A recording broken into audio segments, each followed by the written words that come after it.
কোরবানির আগে অতীতে বিনা ভোট ও অসাংবিধানিক সরকারের সময় সড়কে চাঁদাবাজির অভিযোগ থাকলেও এবার কোনো ধরনের চাঁদাবাজি হবে না বলে জানিয়েছেন পল্লী উন্নয়ন ও সমবায় প্রতিমন্ত্রী মীর শাহে আলম।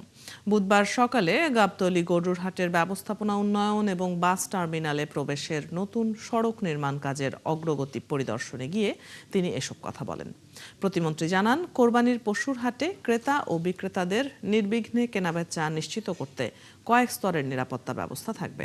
মোতায়েন করা হবে র্যাব ও সেনাবাহিনী।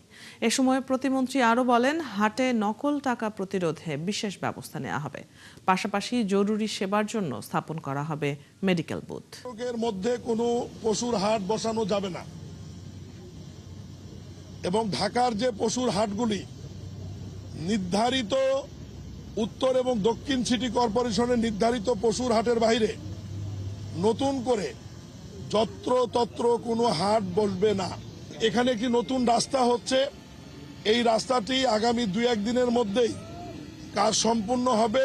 গাবতলী আমিন বাজারের যানজট অনেক অংশে কমে যাবে বলে আমরা মনে করি।